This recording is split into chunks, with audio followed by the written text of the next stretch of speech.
Okay, well, hello everyone. Welcome back. Welcome to the current affairs of May 6th, 2021. Let's have the first one.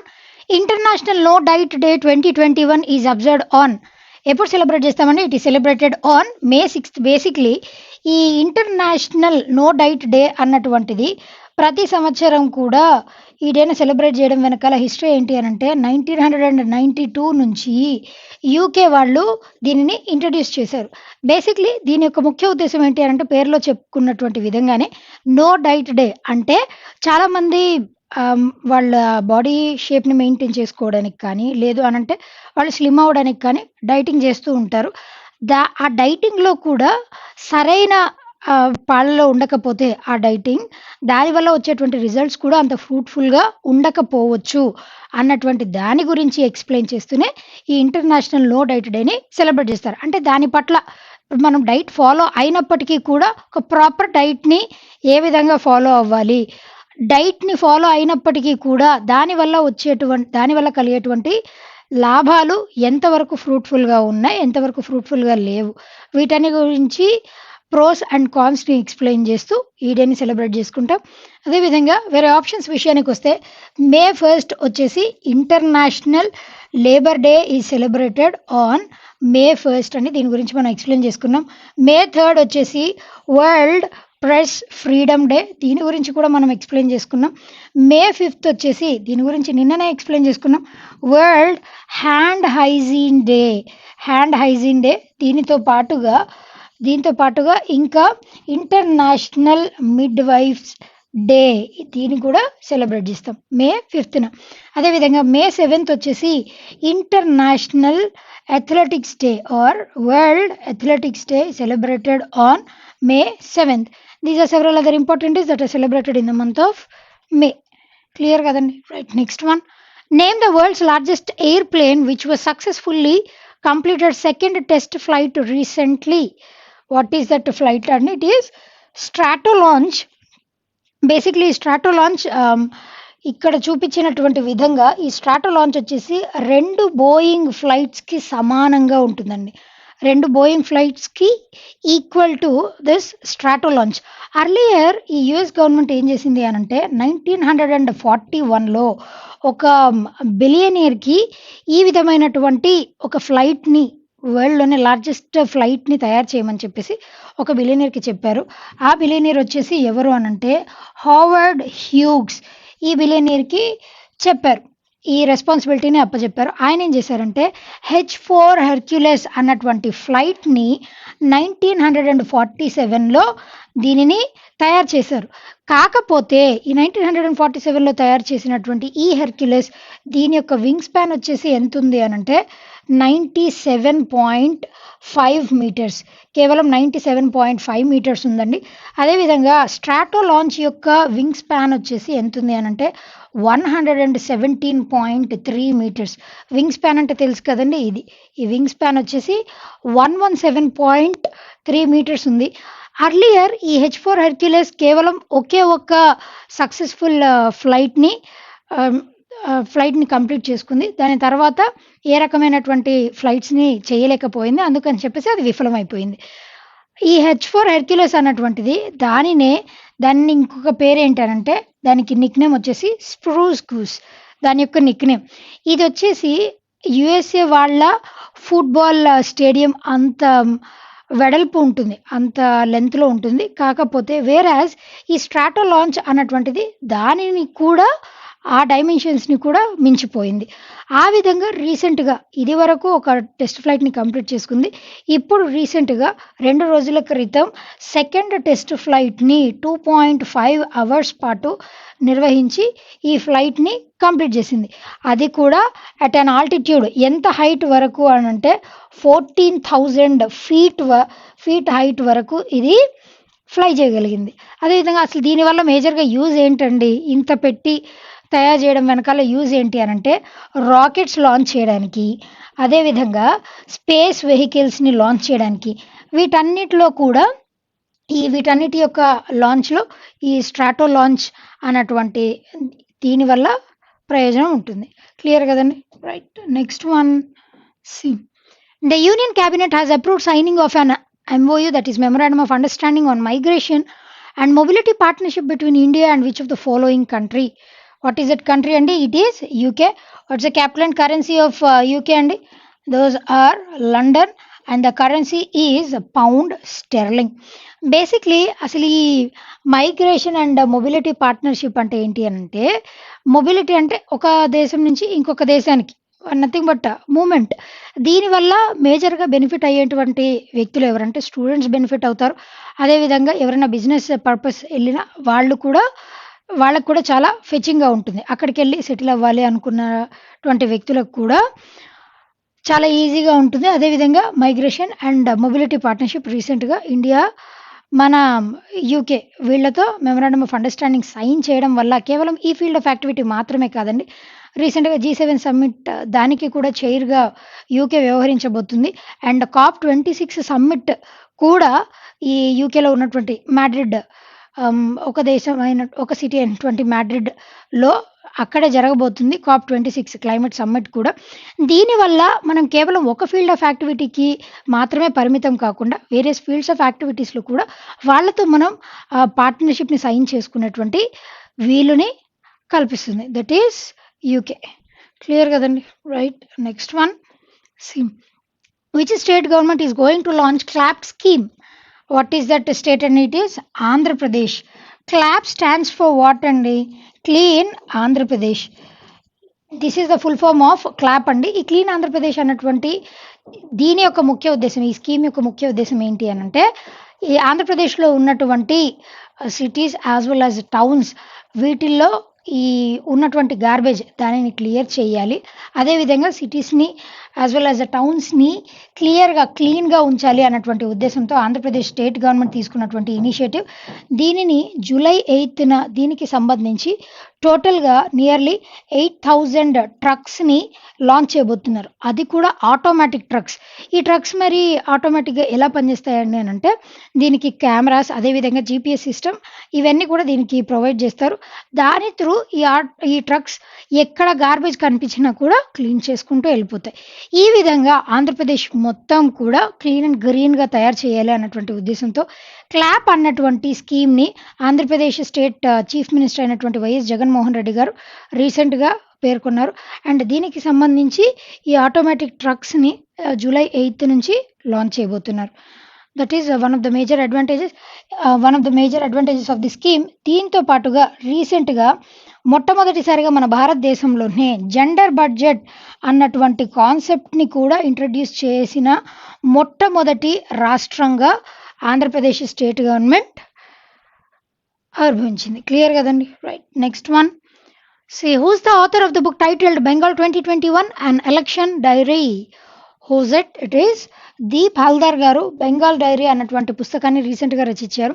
ఈ పుస్తకం వచ్చేసి basically ఎవరి గురించి అనంటే, పేరులో ఉన్నట్టుగానే మమతా బెనర్జీ గారు రీసెంట్గా 3వసారి కూడా తృణమూల్ కాంగ్రెస్ పార్టీకి చైర్పర్సన్ అయినటువంటి మమతా బెనర్జీ గారు 3వసారి కూడా వెస్ట్ బెంగాల్కి చీఫ్ మినిస్టర్గా నిన్న ఓత్ తీసుకోవడం 2 days బ్యాక్ ఓత్ తీసుకున్నారు. దీని గురించి కూడా నిన్న క్లాస్లో మనం ఎక్స్ప్లెయిన్ చేసుకున్నాం. అదేవిధంగా ఆవిడ 2011 నుంచి ఇప్పటి వరకు సీఎంగా కంటిన్యూ అయినటువంటి దాని వెనకాల ఉన్నటువంటి కారణాలు ఏంటి, ఆవిడ సీఎంగా ఉంటూ ఆవిడ నిర్వహించినటువంటి వెల్ఫేర్ యాక్టివిటీస్ కానీ వెల్ఫేర్ స్కీమ్స్ కానీ ఏమేమి ఉన్నాయి వీటన్నిటి గురించి ఎక్స్ప్లెయిన్ చేస్తూ West Bengal history as well as Trinamool Congress, వీళ్ళకంటే ముందు CPIM వీళ్ళు ఉండేవాళ్ళు, communist party of India, Marxist communist party.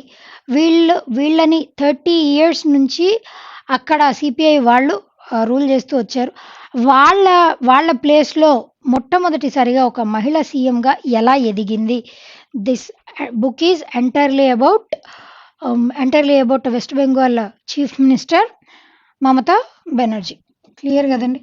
And not only that, ఈ బుక్కి సంబంధించి దీప్ హల్దార్ గారు చాలామంది జర్నలిస్ట్, వెస్ట్ బెంగాల్లో ఉన్నటువంటి జర్నలిస్ట్తో మాత్రమే కాదండి, వెస్ట్ బెంగాల్ నుంచి బంగ్లాదేశ్ వరకు విస్తరించి ఉన్నటువంటి డిఫరెంట్ పర్సనాలిటీస్తో దాని యొక్క కంప్లీట్ హిస్టరీ, కంప్లీట్ ఐడియా రావడం కోసం ఆయన చాలా రీసెర్చ్ని కండక్ట్ చేసి ఈ పుస్తకాన్ని రచించారు. క్లియర్ కదండి? Right. Next one, So, which of the following film has won the Best Film Award at Dada Saheb Phalke International Film Festival 2021? What is that movie అండి? It is Jungle Cry. దీనిని direct చేసినటువంటి person, దీని director వచ్చేసి Sagar Ballari garu. Jungle Cry అన్నటువంటి movie, basically ఈ movie వచ్చేసి Jungle Cry movie వచ్చేసి ఏంటి అని అంటే, it is a real story అండి. నిజంగా జరిగినటువంటి కథ. లైక్ ఇది వరకు యూకేలో రగ్బీ పోటీల్లో గెలిచినటువంటి అండర్ ప్రివిలేజ్డ్ ఛాంపియన్స్ వాళ్ళు ఏ విధంగా రగ్బీ పోటీల్లో విజయాన్ని సాధించారు, దానికి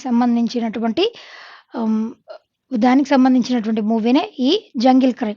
అదేవిధంగా దాదాసాహెబ్ ఫాల్కే అవార్డ్స్ ఎప్పుడు ప్రజెంట్ చేస్తారంటే, ప్రతి సంవత్సరం కూడా ఆయన బర్త్ యానివర్సరీ అయిన ఏప్రిల్ 30న దాదాసాహెబ్ ఫాల్కే బర్త్ యానివర్సరీ సందర్భంగా ఈ అవార్డ్స్ని ప్రజెంట్ చేస్తారు. ఇది మన భారతదేశానికి మాత్రమే చెందినటువంటి అవార్డ్స్. అంటే ఇక్కడ different fields of activity, especially cinema field of యాక్టివిటీస్లో, అది డైరెక్టర్ అవ్వచ్చు, లేదు అని అంటే యాక్టర్ అవ్వచ్చు, యాక్ట్రెస్ అవ్వచ్చు, ఇట్లా డిఫరెంట్ పర్సనాలిటీస్కి ఈ అవార్డ్స్ని ప్రజెంట్ చేస్తారు. ఎవరైతే అట్మోస్ట్ కాంట్రిబ్యూట్ చేస్తారు. ఏప్రిల్ 30న రీసెంట్గా international film festival, Dadasaheb film ఫెస్టివల్లో జంగిల్ క్రై అన్నటువంటి దాని యొక్క డైరెక్టర్ అయినటువంటి సాగర్ బళ్ళారి గారికి అవార్డు లభించింది. అదేవిధంగా దీనికంటే ముందు lifetime achievement award, Dadasaheb Phalke lifetime achievement award Rajinikanth గారికి కూడా ప్రజెంట్ చేయబోతున్నారు. That is the thing. Dadasaheb Phalke గారిని he is familiarly known as father of Indian cinema అని అంటాం. భారతదేశంలోనే మొట్టమొదటిసారిగా ఒక ఫీచర్ ఫిల్మ్, హరిశ్చంద్ర అన్నటువంటి ఫీచర్ ఫిల్మ్ ద్వారా ఫిల్మ్స్ని ఇంట్రడ్యూస్ చేసినటువంటి, భారతదేశానికి ఫిల్మ్స్ని పరిచయం చేసినటువంటి మొట్టమొదటి వ్యక్తి దాదాసాహెబ్ ఫాల్కే గారు. ఆ విధంగా ఆయన ఫీచర్ ఫిల్మ్స్ మాత్రమే కాదండి, తర్వాత మోషన్ పిక్చర్ ఇలాంటి మూవీస్ ఎన్నో డైరెక్ట్ చేశారు, ఫిల్మ్ మేకర్గా ఎదిగారు. ఆ విధంగా ఆయన ఫిల్మ్స్కి చేసినటువంటి కృషికి గాను ఆయన్ని ఫాదర్ ఆఫ్ ఇండియన్ సినిమా అంటారు. దాని తర్వాత ఆయన డెత్ అయిన తర్వాత ఆయన పేరు మీదుగా దాదాసాహెబ్ ఫాల్కే అవార్డ్స్ని ప్రతి ఇయర్ ప్రజెంట్ చేయడం జరుగుతుంది. క్లియర్ కదా? Right. Next one, operation Cojeet has been launched by home to fight COVID-19 in India. Home and it is armed forces వాళ్ళు రీసెంట్గా operation Cojeet, that is COVID మీద జీత్ అంటే ఏంటండి? విజయం, విక్టరీ. కోవిడ్ మీద విజయాన్ని సాధించడం అన్నటువంటి పేరుతో ఈ కోజిత్ అన్నటువంటి కాన్సెప్ట్ని వీళ్ళు ఆర్మ్డ్ ఫోర్సెస్ వాళ్ళు ఇంట్రడ్యూస్ చేశారు. దీని వెనకాల ఉద్దేశం ఏంటి అని అంటే, నిన్న కూడా మనం ఎక్స్ప్లెయిన్ చేసుకున్నామండి. లక్నోలో ఏబి వాజ్పేయి హాస్పిటల్, అటల్ బిహారీ వాజ్పేయి గారి పేరు మీదుగా ఏబి వాజ్పేయి కోవిడ్ హాస్పిటల్ అని చెప్పేసి కోవిడ్ హాస్పిటల్ని యూపీకి సీఎం అయినటువంటి యోగి ఆదిత్యనాథ్ గారు ఈ హాస్పిటల్ని ఇనాగరేట్ చేశారు. ఈ హాస్పిటల్ని రన్ చేస్తుంది కూడా ఆర్మ్డ్ ఫోర్సెస్కి సంబంధించిన పర్సనల్. అంటే దీని వెనకాల ఉద్దేశం ఏంటి అని అంటే, అక్కడ ట్రీట్మెంట్ కోసం వచ్చినటువంటి పేషెంట్స్ అందరికి కూడా ఫ్రీ ఆఫ్ కాస్ట్ ట్రీట్మెంట్ అన్నటువంటిది లభిస్తుంది. ఇక్కడ కూడా ది సేమ్ థింగ్. కోజిత్ అన్నటువంటి కాన్సెప్ట్ ఏంటి అని అంటే, కేవలం ఆర్మ్డ్ ఫోర్సెస్ వీళ్ళకి మెడికల్ ట్రీట్మెంట్ మాత్రమే కాదండి, బట్ ఆల్సో వీళ్ళకి కావాల్సినటువంటి సైకలాజికల్ ట్రీట్మెంట్, అదేవిధంగా మెంటల్ స్టెబిలిటీని కూడా తీసుకొని వచ్చేటువంటి, మెంటల్ స్టెబిలిటీని కూడా ప్రమోట్ చేసేటువంటి ప్రయత్నం ఈ కోజిత్ కాన్సెప్ట్ ద్వారా వీళ్ళు సాధిస్తారు. ఇంట్రడ్యూస్ చేసింది this is the initiative of armed forces. Clear కదండి? Right. Next one, see who among the following has participated in the G7 foreign ministers meeting recently. ఎవరు పార్టిసిపేట్ చేశారండి? ఎస్ జయశంకర్ గారు. G7లో టోటల్గా ఎన్ని మెంబర్ కంట్రీస్ ఉన్నాయండి? మన భారతదేశం G7లో ఒక మెంబర్ కంట్రీయా? No, India is not a member country in G7. అయినప్పటికీ కూడా ఇండియా వాళ్ళు ఎందుకు పార్టిసిపేట్ చేశారు ఇండియా తరపు నుంచి అని అంటే, బికాజ్ యూకే దేశం మన భారతదేశాన్ని ఇన్వైట్ చేసింది కాబట్టి ఈ G7కి సంబంధించి జరిగేటువంటి అన్ని మినిస్టీరియల్ మీటింగ్స్లో కూడా మనం పార్టిసిపేట్ చేస్తున్నాం. నెక్స్ట్ G7 సమ్మిట్ జూన్లో జరగబోతుంది. June 11 నుంచి 13 వరకు యూకే ఆధ్వర్యంలో, యూకే దాని ఆధ్వర్యంలో యూకే దేశం ఆధ్వర్యంలో G7 సమ్మిట్ అనేటువంటిది జరగబోతుంది. దీంట్లో ఎవరు పార్టిసిపేట్ చేయగలరు అనంటే దీనిలో ఉన్నటువంటి మెంబర్ కంట్రీస్ ఉన్నాయండి? Canada, France, Germany, Italy, Japan, US, UK. ఈ 7 మెంబర్ కంట్రీస్ మాత్రమే పార్టిసిపేట్ చేయగలవు. కాకపోతే దీనితో పాటుగా మన భారతదేశాన్ని, సౌత్ ఆఫ్రికాని, సౌత్ కొరియాని, ఇలా ఆస్ట్రేలియాని, ఇట్లా డిఫరెంట్ కంట్రీస్‌ని కూడా ఈ G7 సమ్మిట్‌కి ఇన్వైట్ చేశారు. వాళ్ళందరూ కూడా దీనికి అటెండ్ అవ్వబోతారు నెక్స్ట్ జూన్‌లో జరిగేటువంటి G7 సమ్మిట్‌కి. మరి రీసెంట్‌గా జరిగినటువంటి ఫారెన్ మినిస్టర్స్ మీటింగ్ ఏంటి అనంటే ఈ G7 సమ్మిట్ 7 కంట్రీస్‌కి చెందినటువంటి ఫారెన్ మినిస్టర్స్ దీంట్లో పార్టిసిపేట్ చేస్తారు. వర్చువల్‌గానే జరిగిందండి ఈ సమ్మిట్ కూడా. అదేవిధంగా మన ఎక్స్టర్నల్ అఫైర్స్ మినిస్టర్ అయినటువంటి ఎస్ జయశంకర్ గారు దీనిలో భాగస్వామ్యం తీసుకొని, అంటే ప్రతి దేశం కూడా దాని యొక్క అచీవ్‌మెంట్స్ గురించి ప్రస్తావన ఖచ్చితంగా తీసుకొనొస్తుంది. మన భారతదేశం కూడా చేసినటువంటి ఇప్పుడున్నటువంటి బర్నింగ్ ఫ్యాక్టర్‌ని దృష్టిలో పెట్టుకొని, ఇప్పుడు మనకి నీడ్ ఆఫ్ ద అవర్ ఏంటండి? వ్యాక్సినేషన్ మాత్రమే మనల్ని కోవిడ్-19 బారి నుంచి బయటపడేయగలదు అని ఈయన చాలా స్ట్రాంగ్‌గా ప్రస్తావించడం జరిగింది. అదేవిధంగా ఇదివరకు like information technology ministers meeting, IT ministers meeting జరిగిందండి. దానికి రవిశంకర్ ప్రసాద్ గారు అటెండ్ అయ్యారు. ఇదివరకు జరిగినటువంటి ఐటీ మినిస్టర్స్ మీటింగ్. ఈ విధంగా డిఫరెంట్ మినిస్టీరియల్ లెవెల్ మీటింగ్ అనేటువంటిది జరుగుతుంది. యాజ్ వెల్ యాజ్ సమ్మిట్ అనంటే నేను చెప్పాను, మీటింగ్‌కి సమ్మిట్‌కి డిఫరెన్సెస్ చెప్పాను. సమ్మిట్ హై లెవెల్‌లో జరగబోతుంది. ఎపెక్స్ లెవెల్‌లో అది జూన్‌లో జరగబోతుంది. దానికి కూడా చైర్‌పర్సన్ వచ్చేసి UK. Total member countries 7 member countries Canada, France, Germany, Italy, Japan, US, UK. The 7 member countries are the members of group 7, that is G7 countries. Clear kadandi, right? Who has been bagged the best actor award at New York City International Film Festival? Who is he? Is Anupam Kher garu రీసెంట్గా New York city international film festival, ఈ festival ఎప్పుడు జరగబోతుంది అనంటే జూన్లో జరగబోతుందండి ఈ festival. And జూన్లో జరగబోయేటువంటి ఈ ఫెస్టివల్ ఎక్కడ జరగబోతుంది అనంటే టైమ్ స్క్వేర్, న్యూయార్క్లో ఉన్నటువంటి టైమ్ స్క్వేర్లో ఈ ఫెస్టివల్ని నిర్వహించబోతున్నారు. దానికి సంబంధించి మన భారతదేశం నుంచి హ్యాపీ బర్త్డే అన్నటువంటి షార్ట్ ఫిల్మ్లో యాక్ట్ చేసినటువంటి అనుపమ్ ఖేర్ గారికి బెస్ట్ యాక్టర్ అవార్డు వచ్చింది. అదేవిధంగా బెస్ట్ షార్ట్ ఫిల్మ్గా కూడా ఈ హ్యాపీ బర్త్డే అన్నటువంటి మూవీకి అవార్డ్ లభించనుంది. నెక్స్ట్ జూన్లో జరగబోయేటువంటి టైమ్ స్క్వేర్లో జరగబోయేటువంటి New York city international film festival, దాంట్లో ఈ అవార్డ్ని ప్రజెంట్ చేయబోతున్నారు. క్లియర్ కదండి, right? Next one, the last one for today. What is new Delhi's rank in global prime residential index 2021 by Knight Frank? Delhi యొక్క rank ఎంతండి? It is 32. Knight Frank అనేటువంటిది it is an international organisation. దీని యొక్క head quarters ఎక్కడ ఉన్నాయనంటే UK, London. అదేవిధంగా న్యూఢిల్లీ యొక్క rank వచ్చేసి 32 అండి. అండ్ ముంబై యొక్క ర్యాంక్ వచ్చేసి ఎంత అనంటే ఇట్ ఈస్ 36th ప్లేస్లో ఉంది. అండ్ మన భారతదేశానికి చెందినటువంటి బెంగళూరు 40th ప్లేస్లో ఉంది. మరి దీంట్లో టాప్ చేసినటువంటి సిటీస్ ఏమున్నాయనంటే చైనాకి చెందినటువంటి 3 సిటీస్ ఉన్నాయండి. Those are Shanghai, Shenzhen, Guangzhou. Shanghai, Shenzhen, Guangzhou. ఈ 3 సిటీస్ టాప్ పొజిషన్లో నిలిచాయి. చైనాకి చెందినటువంటి ఈ 3 సిటీస్.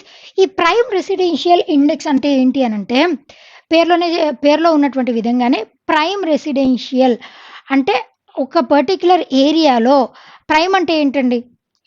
ప్రైమ్ అంటేనే ఇంకా అది పీక్స్ అన్నట్టు.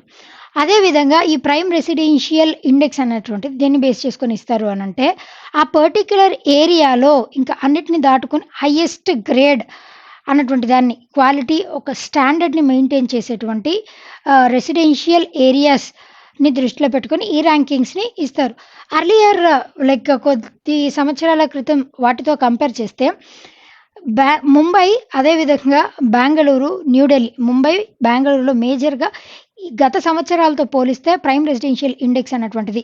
అంటే అక్కడ ఆ ప్రైమ్ రెసిడెన్షియల్ ఏరియాస్‌లో ఇళ్ళని కానీ, లేదనంటే వేరే ప్లేసెస్‌ని కానీ కొనుక్కునే వాళ్ళ శాతం తగ్గిపోయిందట. ఇక్కడ దీంట్లో లైక్ ముంబై ఏరియాలో, అదేవిధంగా బెంగళూరు ఏరియాస్‌లో గత కొన్ని సంవత్సరాలతో పోలిస్తే ఈ ఇయర్ తగ్గిందనే, ఈ ఇండెక్స్ రేట్‌లో డిక్లైన్ వచ్చిందని చెప్పొచ్చు. క్లియర్ గదండీ! Right. Okay, well, that's all for today. We'll be meeting again tomorrow. Until then, be fit, be consistent, and thank you.